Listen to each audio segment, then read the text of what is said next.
So, one of the big things that Nancy and I have been talking about, and something that we hear from people that we work with, people in our paid community, is I'm getting more engagement.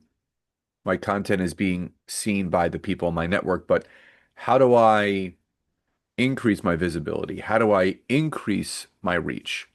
Now, you can create the best content in the world on LinkedIn, but if you don't have a network to support it, more specifically, a growing network to support it, your visibility is going to flatline. Now, before we dive into today's training and today's episode, one of the things that Nancy and I love to do is give as much free value and free resources as possible. And one of our most requested resources that we created a few months back is our three high impact post templates for LinkedIn content.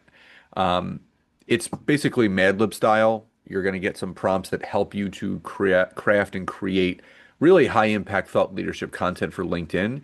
So if you're watching on social, whether it's Facebook, YouTube, or LinkedIn, just type the word me in the comments and we will send you the link to download it.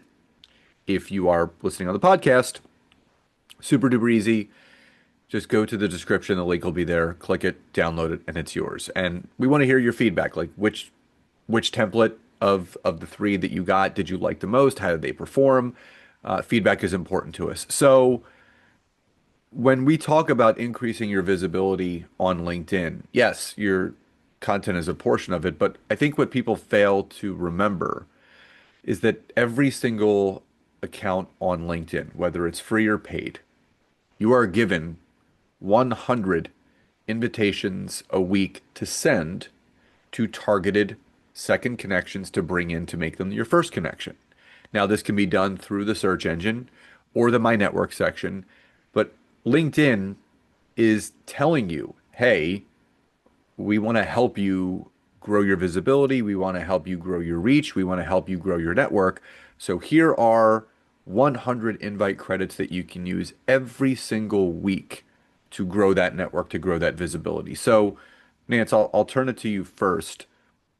There's a lot of people that do lean too heavily on just creating content and they forget about other facets of LinkedIn, like growing your network. Is there a reason why you think people are not leaning into that secondary aspect, creating the content, but inviting the right people in to see it?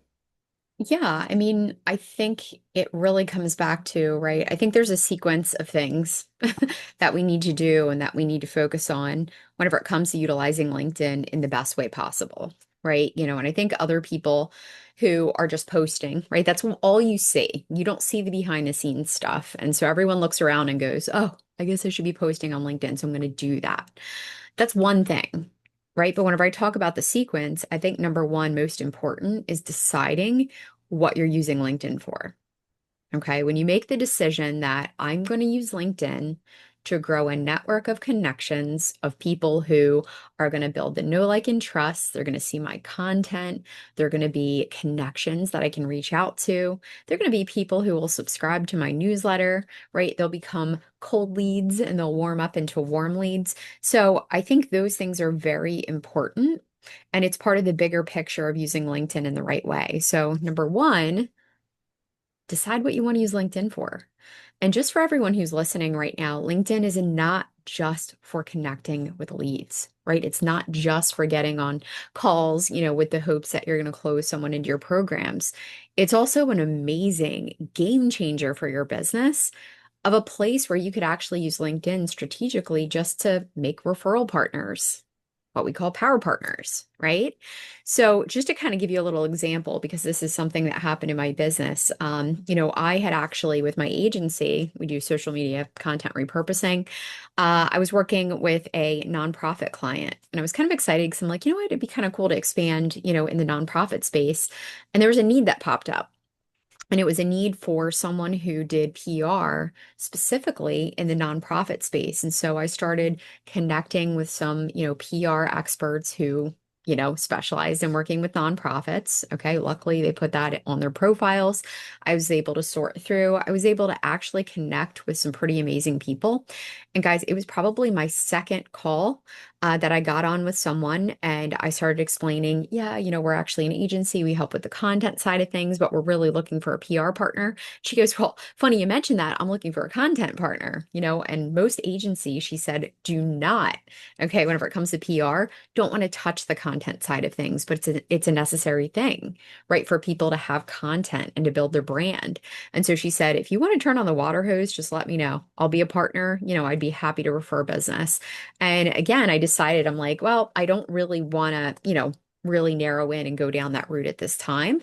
But what a crazy conversation, right? One conversation and with a referral partner can open up so many doors. So just answering your question, Scott, there are so many other things, right? Behind content creation, and it's not rocket science. Right? It's deciding what you want to use LinkedIn for, and it's deciding and it's connecting with those people, right? Because who else is going to see your content, in the newsfeed consistently? So I'm going to land the plane with this sentence or this kind of diatribe that I'm about to go on. So you don't, if you don't feel comfortable yet messaging people to network with them on or off the platform, you don't have to. I never try to tell people, oh, if you're connecting with these people and they're accepting your connection, you have to message them. That is absolutely not what I'm saying. What I am saying is that if you're given these 400 invite credits per month, 100 per week, that's an opportunity for you to get in front of 400 new people every single month. And if you compound that over a year, that's nearly 5,000 new people that you can reach out to and bring them into your network. So if you're more comfortable in the phase that you are in with LinkedIn right now currently, is creating really good content and making sure that it's just getting in front of the right people where conversations can be started within the comment section of that piece of content, just make sure that you're connecting with the right people. So if anyone reads any of my content on LinkedIn, it is always directed towards educating and informing coaches, consultants, and service professionals how they need to be using LinkedIn. Tips, takeaways, updates, new features, advice, things that they can apply right away, action steps. If something ends up happening on the back end of that, great. But what I am most focused on, outside of just creating any relationships on or off the platform, is leaving those people better, A, and B, starting some conversations in the comments, because that's where a lot of the relationships on LinkedIn are being built currently. I did a poll question last week. It got nearly 50 or 60 votes, but there were 50 comments. And it was just me conversing back and forth with the people engaging with me. That is the type of content that you want and the results that you want to see on LinkedIn. So really making sure that you're utilizing those 100 invite credits per week, the 400 per month, and specifically connecting with people that are your ideal target audience, your target client. The search engine is there for a reason. You can filter for a reason. So when I go in there, I type in the search bar, coach, comma, consultant, comma, service professional. And what that's going to do is it's going to bring about people within my second network that have coach or consultant or service professional in their profile, and I'm going to send out my connections to them. Now, because I'm using the free version of LinkedIn, I am limited to how many times I can use the search engine. So I only use it maybe twice a week.